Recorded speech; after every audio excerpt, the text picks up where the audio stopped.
Good afternoon. It's a great honor to be here to speak to you. Es un gran honor estar aquí para hablar con ustedes. Mi amigo Ademir diría, viva Argentina, y yo realmente me siento honrado y me gusta mucho la posibilidad de hablar con ustedes sobre nuestro trabajo en África del Sur, que seguramente es muy diferente de lo que ustedes conocen y están haciendo aquí, porque África es en sí muy diferente. Mi charla va a estar armada así. Primero una presentación. Voy a hablar de cómo se hace agricultura en África, sobre todo en el sur de África, donde yo trabajo. Y luego vamos a hablar de la agricultura de conservación y el tema del clima, que es algo de lo que se está hablando muchísimo hoy en día, y cuán inteligente es la conservación con respecto al clima. Y bueno, les voy a dar una conclusión con respecto a esa pregunta. Los desafíos que tenemos en Sudáfrica son bastante similares o en el África del Sur en realidad, son similares a los que tienen ustedes en Sudamérica. Tenemos problemas de sequía, de estrés por temperatura. Tenemos estaciones o temporadas más frías, más secas, más húmedas, erosión, declinación de la fertilidad. Ahora, lo que es diferente con ustedes es que nuestros establecimientos son pequeños, menos de 1 hectárea muchas veces. La tierra está realmente muy fragmentada y hay formas de producción muy diferentes de actuar con respecto a la tierra, con respecto a los fertilizantes. También tenemos problemas de falta de dinero. Entonces, como son tan pobres, no pueden comprar fertilizantes. A menudo no tienen maquinarias ni tractores, casi todo el cultivo se hace con tracción animal o de manera manual. Es una forma muy diferente de hacer agricultura, muy diferente de los 32 surcos de John Deere, por ejemplo. Pero finalmente lo que hacemos es bastante parecido. Tratamos de implementar y adaptar técnicas de agricultura a nuestro territorio en el sur de África. Como hay cada vez más incertidumbres y también cambio climático, estamos esperando menos productividad para los próximos 60, 70 años, cosa que puede ser muy dramática, muy drástica. Hemos visto algunos signos ya con eventos nuevos. Y es por eso que la FAO y otros colegas han desarrollado este tema de la agricultura con inteligencia para el clima. ¿Qué quiere decir esto? Tenemos que considerar 3 pilares diferentes. Tiene que adaptarse a los cambios climáticos, tiene que mitigar los efectos con el secuestro de carbono, reduciendo las emisiones de gases de invernadero, y también tiene que aumentar la productividad y rentabilidad de manera sostenible. Entonces, una vez que estas 3 columnas las juntamos, podemos hablar de un sistema que sea inteligente respecto del clima, Climate Smart. Todas estas prácticas que se mencionan en agricultura de conservación, agroforestación, el tema de sistemas grano-legumbres mejorados, el manejo de los pastizales, el uso de germoplasma tolerante a sequía, también tecnologías de cosecha relacionados con aspectos hídricos. Pero no hay una única práctica de conservación que podríamos considerar la práctica. Es una combinación de prácticas y es un abordaje marco para la agricultura. No todos somos inteligentes al respecto. Por ejemplo, nuestros productores no siembran cuando llueve, pero Se puede, porque el clima y los cambios del clima ahora los tienen presentes estos agricultores y pueden pensar en cómo ajustar sus sistemas de siembra para encarar posibles cambios climáticos. Y también un paisaje inteligente tendría este aspecto con distintas intervenciones a distintas escalas. Por ejemplo, en la colina vamos a tener problemas de erosión, de escurrimiento, y bueno, puede haber abordajes participativos. En otros casos se puede pensar en forestación, agroforestación, en otros casos, bueno, distintas intervenciones, pero todas en su conjunto hacen que este paisaje se transforme en inteligente desde el punto de vista climático, con sus distintos abordajes. Ahora, ¿cómo juntamos estos dos temas, el clima y la agricultura de conservación? Sin olvidar esos tres pilares, porque así se puede explicar cuáles son los efectos que podemos esperar. Un ejemplo típico acá. Dos campos de Malawi. El de la izquierda, con surcos, camellones y convencional, y a la derecha, agricultura de conservación. Ya ven cómo está plantado. La conservación obviamente tiene un aspecto muy diferente del campo convencional, porque toda el agua se está infiltrada. Ahora, seguramente Marie conoce la respuesta. Ya hay más recuentos del hombre en la conservación. El sistema convencional está más compactado, hay más perturbación del suelo. Esto lo medimos con estos simuladores de mini precipitaciones en distintas áreas y claramente con el paso del tiempo hay un beneficio muy significativo de la conservación. Entre ellos hay mayor infiltración. En estos largos plazos, donde medimos este factor, vemos siempre la línea roja, que es la convencional, siempre está alejada de la conservación. Siempre hay mayor humedad en el sistema conservacionista, no solo en la zona seca. Aquí, cuando empieza la siembra, acá vemos una mayor humedad y por eso crecen mejor los cultivos y esto nos da mejores rindes. Esto es lo que significa adaptarse.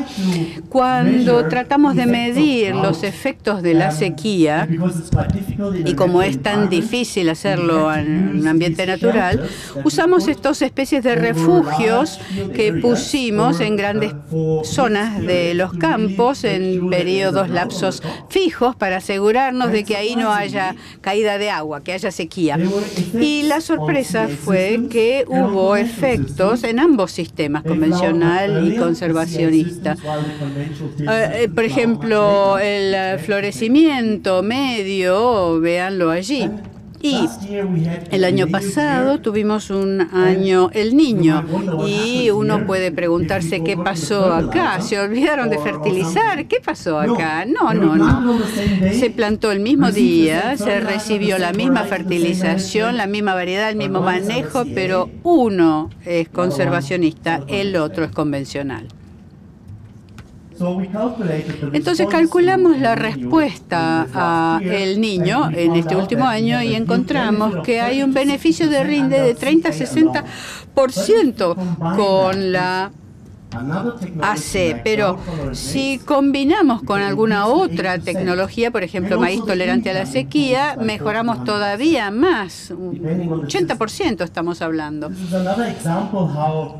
Este es otro ejemplo de cómo la AC se adapta al clima. Medimos aquí la sequía en la Y y el estrés térmico en los suelos, y vemos que en azul favorece AC, mayores rindes.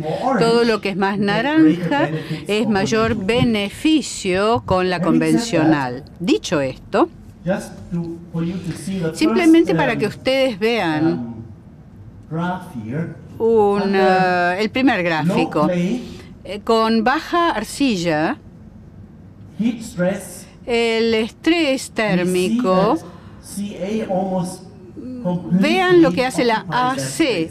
Ocupa casi todo el espacio. Solo cuando hay mucha precipitación no hay beneficio de la conservacionista.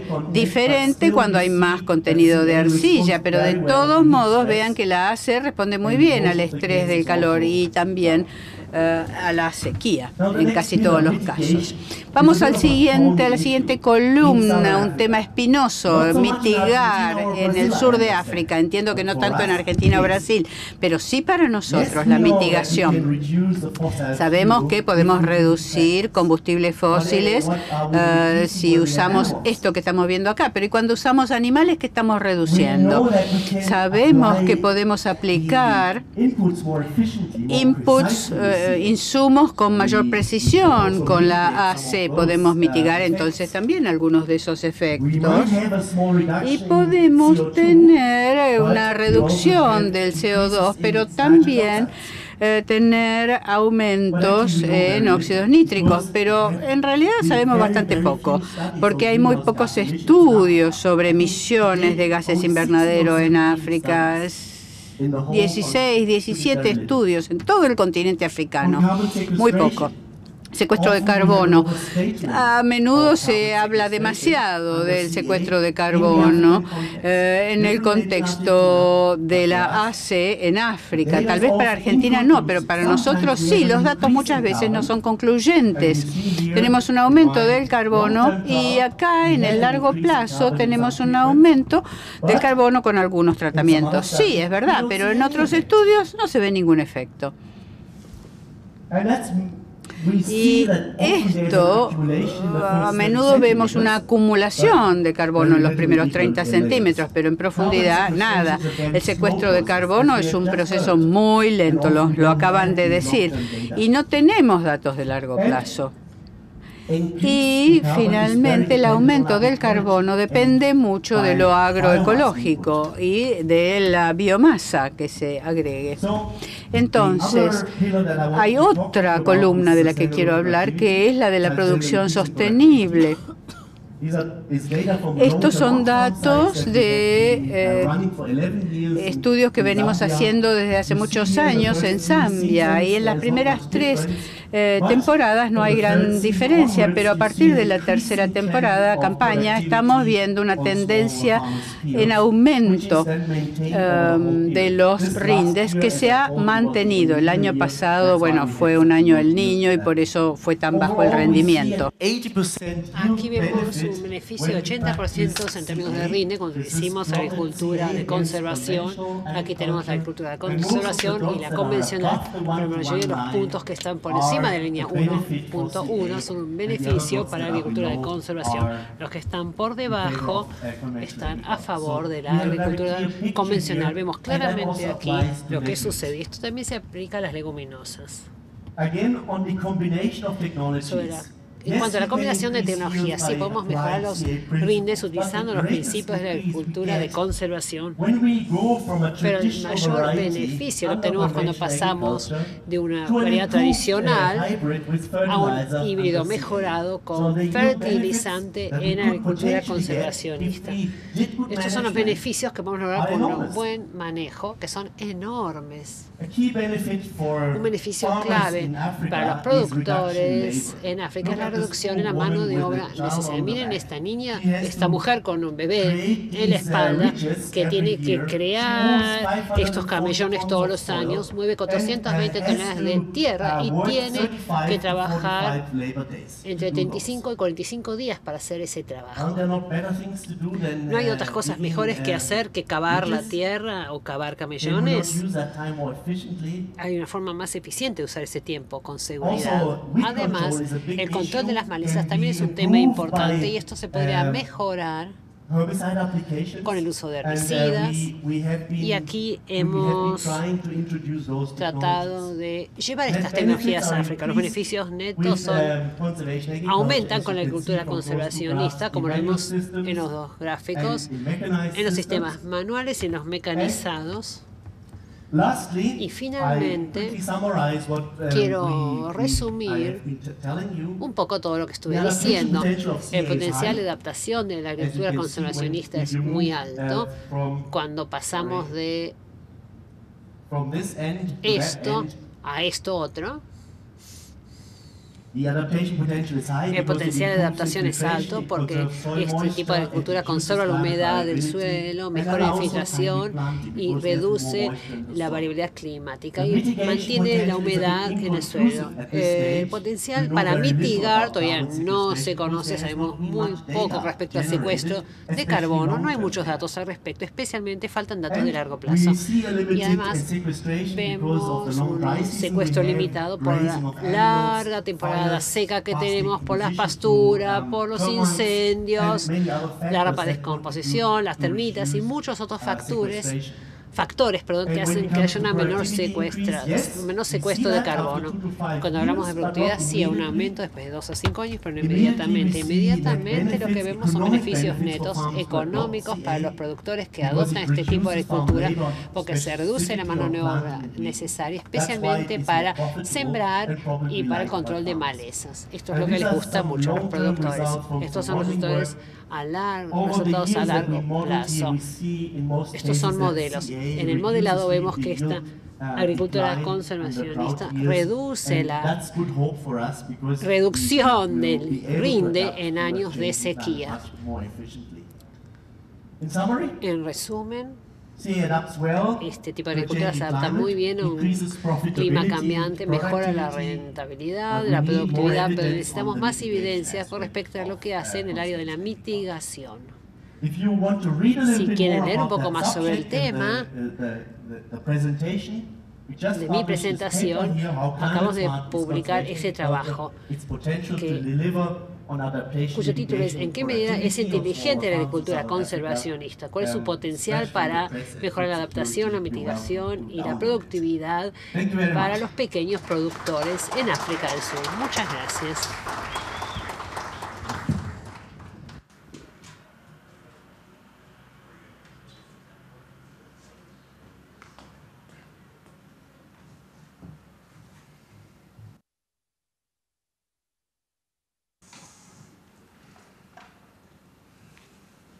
All right, is that microphone working? Everything's on. Great. Funciona el micrófono. Muy bien. Muchas gracias por permitirme participar en una conferencia tan interesante y por la participación de este público tan entusiasmante. Yo soy Jim Gaffney, trabajo para DuPont Pioneer, trabajo en Iowa, en el norte de los Estados Unidos.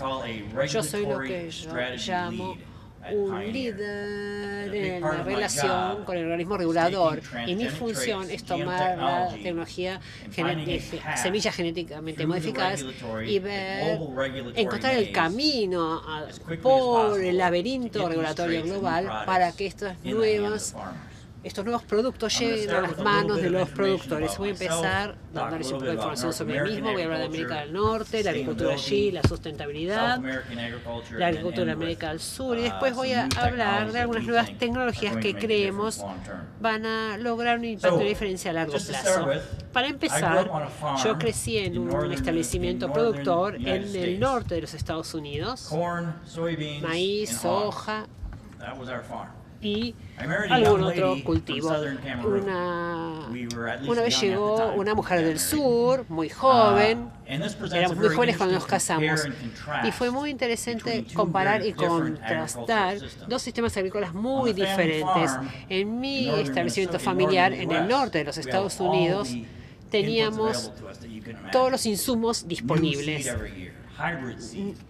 Nuevas semillas híbridas, semillas transgénicas para proteger, gestión de la fertilidad, mecanización, todo lo imaginable para la agricultura intensiva estaba disponible en este establecimiento. La familia de mi esposa del sur de Camerún representaba muy bien lo que pasaba en los pequeños pueblos de esa zona. Tenían muy pocas opciones, incluso no tienen muchas opciones hoy.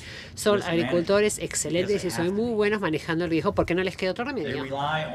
Utilizan diferentes momentos de siembra, muchos cultivos diferentes, y la gestión de riesgo es la familia. Los que hacen gestión de riesgo son la familia. Cuando hay algún problema, es de esperar que alguien, algún otro familiar, le esté yendo bien con sus cultivos, entonces se van ayudando entre sí. Esta es su estrategia de gestión de riesgos. Creo que los productores del Camerún del Sur son muy resilientes, muy flexibles y resistentes, pero resiliencia es una palabra difícil. Si uno es resiliente a un nivel muy bajo de productividad y prosperidad, realmente es sustentable y sostenible. Así que esto lo pensábamos diariamente. En América del Norte, por lo menos, cuando hablamos de tecnología, creo que sabemos cómo funciona.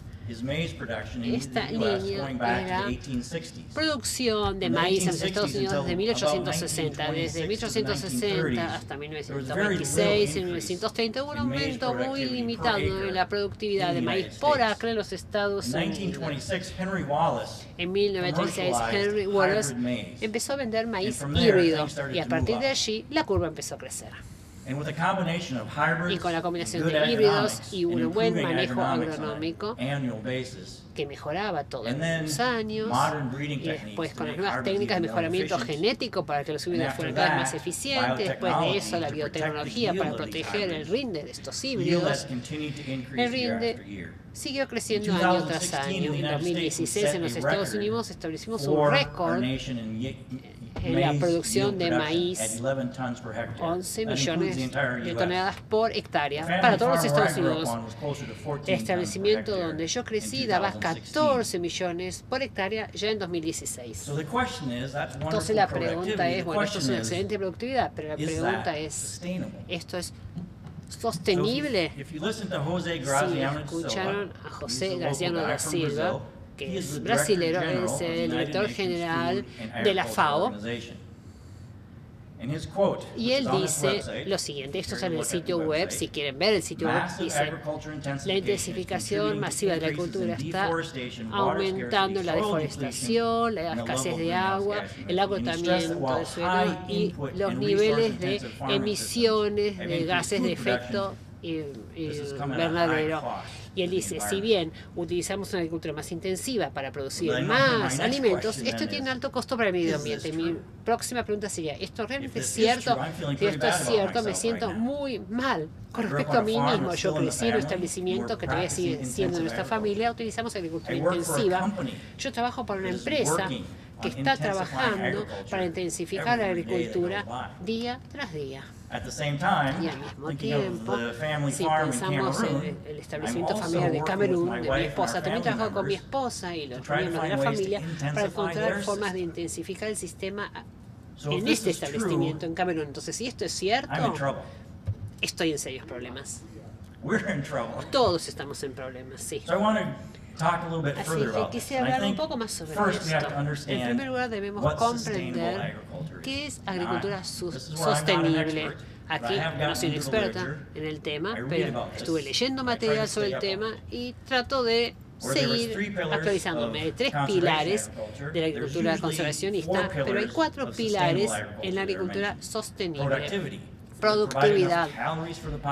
Genera suficientes calorías para la población, no solo calorías y nutrición, porque desde el punto esto es ambientalmente saludable, por lo menos no degrada el medio ambiente o quizás ayuda a mejorar el medio ambiente a través de las prácticas agrícolas. Es factible desde el punto de vista económico.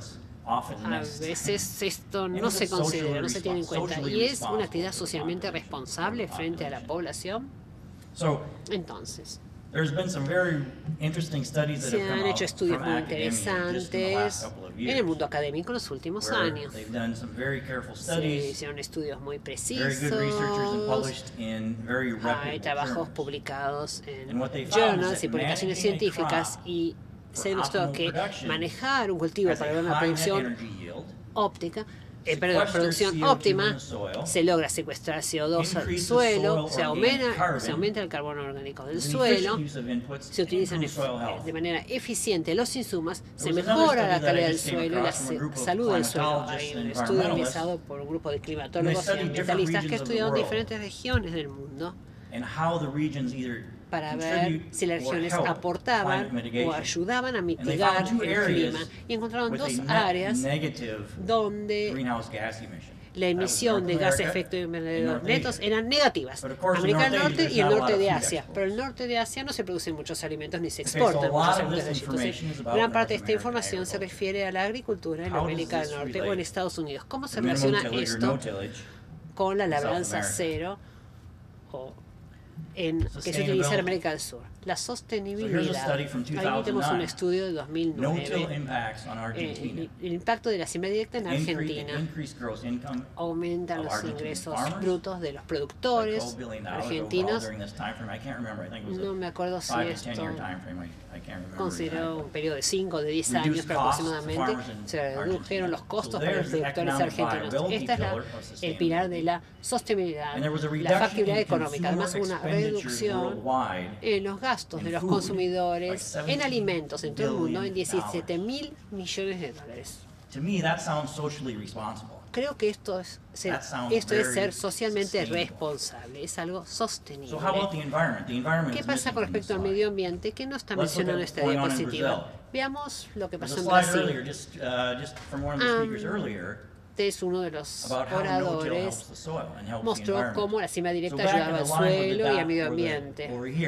Entonces, miremos la línea aquí. Tenemos la vegetación nativa, después la labranza tradicional, una agricultura con alto nivel de labranza. El contenido de materia orgánica cayó muchísimo en este primer periodo. En 10 o 20 años cayó mucho el nivel. Cuando los productores empezaron a utilizar la siembra directa y la agricultura conservacionista, la materia orgánica del suelo creció rápidamente. Cuanto más cultivos y más diversidad había en la rotación, más rápidamente se recuperaba la materia orgánica del suelo. Aquí tenemos soja sobre soja. No es una gran rotación, pero solo soja. Pero incluso en ese caso, con siembra directa, aumentó la materia orgánica. Arriba tenemos la primera línea muestra maíz en la rotación. Y esto tiene que ver con la materia orgánica y tonelaje. Si sacamos 10 o 12 toneladas de material como grano del terreno, dejamos otro tanto de hojas, raíces y tallos en el suelo. Por eso la materia orgánica es tanta y responde también. Y ahora quiero hablar un poco más de las opciones disponibles o que tendremos disponibles en el corto plazo para lograr mayor sustentabilidad y mayor seguridad alimentaria. Primero vamos a hablar de los modernos programas de mejoramiento genético que existen desde hace muchos años. Desde hace 100 años ya se ha estado trabajando en mejoramiento genético, pero pensemos por qué es importante respecto del cambio climático y la sostenibilidad.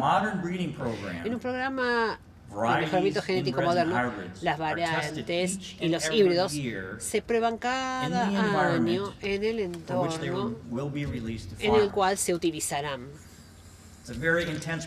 Es un proceso muy intenso, donde solo se va avanzando con los mejores antes de que se comercialice el producto. Por lo tanto, realmente se van siguiendo los cambios que se producen en el medio ambiente.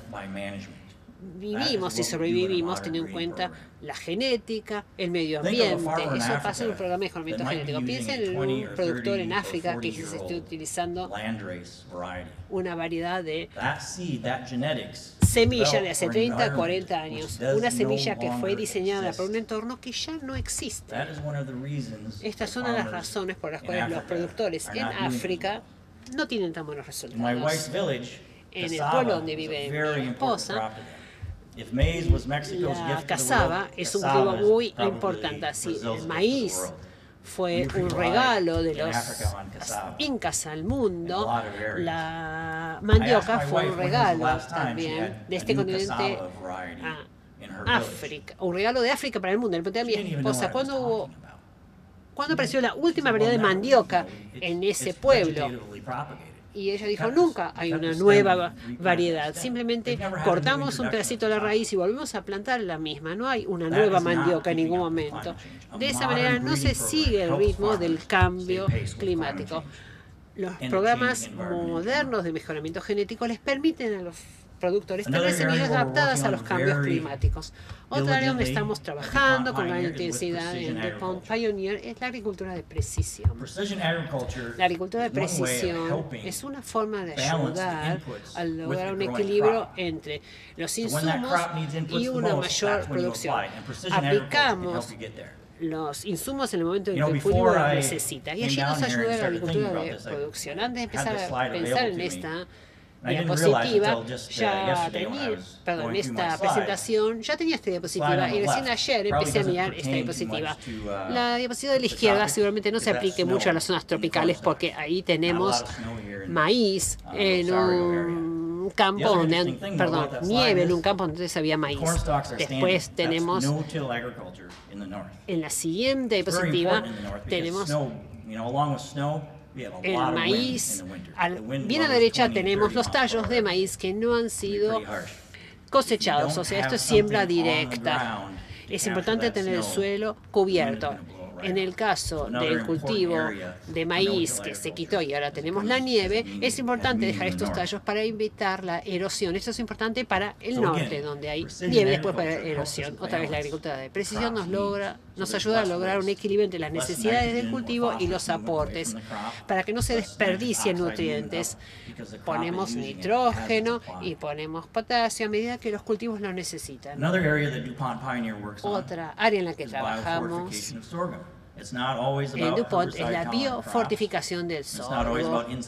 No siempre hablamos de control de plagas ni de mejoramiento genético en otros aspectos. Muchas veces trabajamos en lo que tiene que ver con la nutrición. Hemos trabajado en el sorgo biofortificado durante muchos años. Ya estamos muy cerca de tener un producto. Ya tenemos la prueba, pero la prueba de concepto, pero no tenemos el producto final. Dentro de 1 o 2 años tendremos un sorgo biofortificado con niveles muy altos de disponibilidad de hierro, zinc y vitamina A en un solo grano, en un solo cultivo. Esto es muy importante para algunas partes de África. Nigeria es un ejemplo de esto.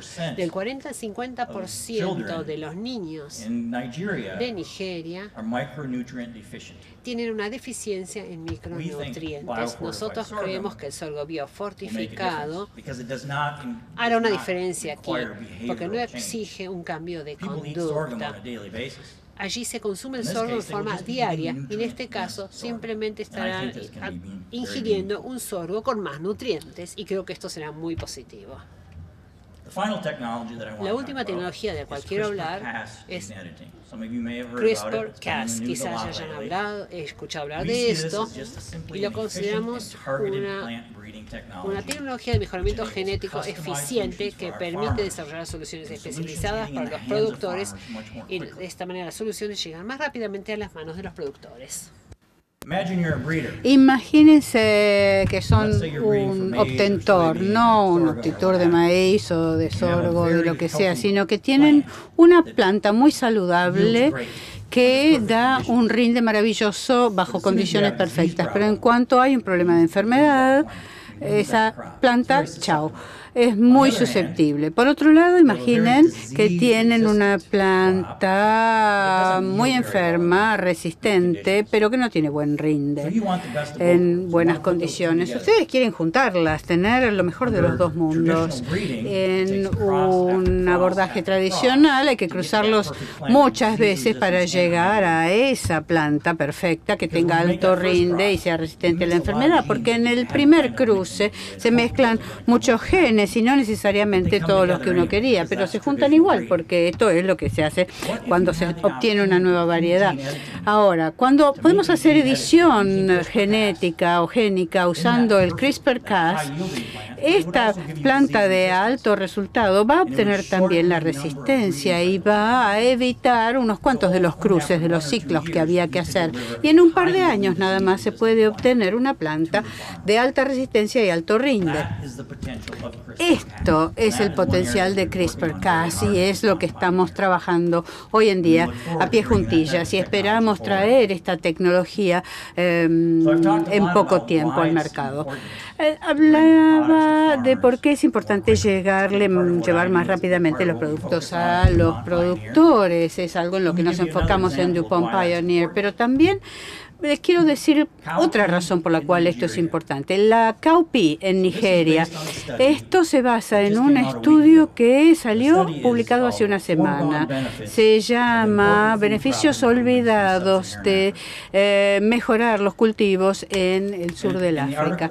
El artículo se refiere a los beneficios que se pierden al implementar una tecnología. ¿Cuántas demoras puede haber? Estamos hablando de millones de dólares en el eje vertical. Los beneficios del consumidor se pierden al no implementar BT, una Cowpea que sea tolerante a insectos, BT. Hay beneficios para los productores de más de 2 millones de dólares. El acortamiento de la planta se reduce. Esto es un tema espinoso, porque hay 10 millones de niños en Nigeria que no alcanzan, que tienen menos de 6 años y no alcanzan la estatura que tienen que tener, están acortados por falta de nutrientes. La Cowpea es una fuente proteica muy importante para millones de personas que viven en Nigeria y puede marcar una enorme diferencia. Cuando los niños están acortados en su estatura, muy chiquitos, no se recuperan. Entonces, este acortamiento reduce la productividad de estos niños el resto de sus vidas.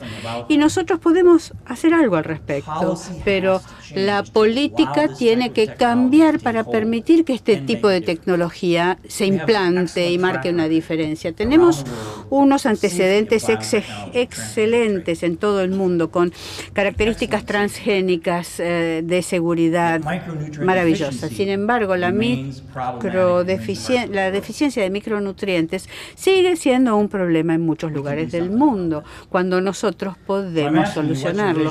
Entonces yo les pregunto, ¿cuál es su visión? Creo que antes escuchamos del doctor Amir Kassam hablar del desarrollo sustentable y los objetivos. Cuando yo creo que tenemos objetivos que son sostenibles, son 17, son muchos, y cuando pasamos más allá de los títulos, cada uno tiene un nivel de detalle importante. Cuando pienso en lo que hace DuPont Pioneer, yo creo que estamos trabajando en por lo menos 6 de estos objetivos, o tal vez incluso más, de estos 17. Yo hace 2 días que estoy en esta conferencia, estando acá escuchando y estando en el trade floor, y escucho cosas que han dicho ustedes y estoy confiado que son 6 por lo menos de estos objetivos en donde nosotros estamos trabajando. Hay distintas conferencias de la FAO en distintos lugares del mundo y cómo terminan siendo simplemente lugares donde se habla mucho y se hace poco. Cuando yo veo lo que pasa en esta conferencia, cuando participo acá, me doy cuenta de que esto no es pura cháchara.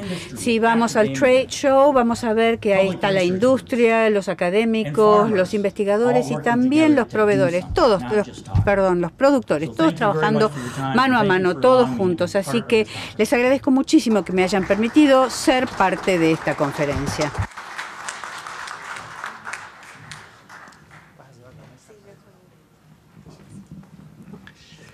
Thank you very much, Christian and Jim, for the presentation. They were excellent. We have just 10 minutes for Gracias por la presentación. Las presentaciones fueron excelentes. Tenemos 10 minutos para preguntas.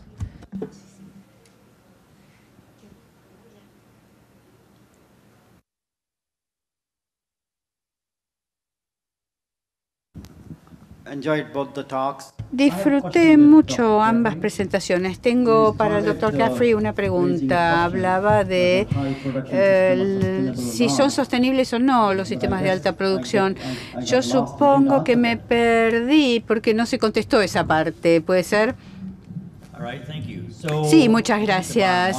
Yo creo que sí, en realidad la respuesta es que sí, que es sustentable, es sostenible, pero cuando tomamos los estudios, no de la industria, sino de los académicos, en los últimos años sobre la salud del suelo, la materia orgánica, los gases de invernadero.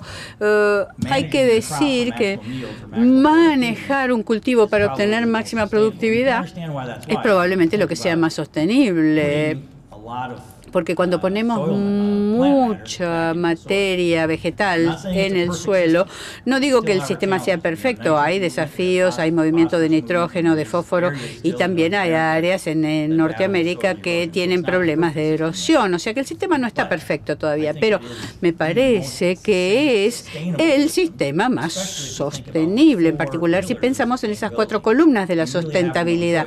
No tenemos ninguna opción si queremos alimentar al mundo y además mantener la biodiversidad y la salud de los suelos y seguir aumentando la productividad, cosa que es necesaria.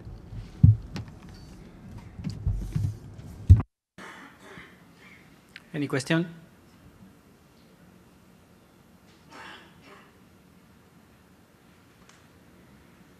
It's okay. Okay. We want to thank again for the speakers. Agradecer una vez más a los oradores. A Presid. Desde Presid sabemos que con el sistema de siembra directa podemos trabajar para mitigar el cambio climático, podemos mejorar los rindes de los cultivos y además podemos mejorar también la salud de los suelos. Muchas gracias una vez más y seguiremos con la próxima conferencia después de la pausa a las 17:30. Muchas gracias.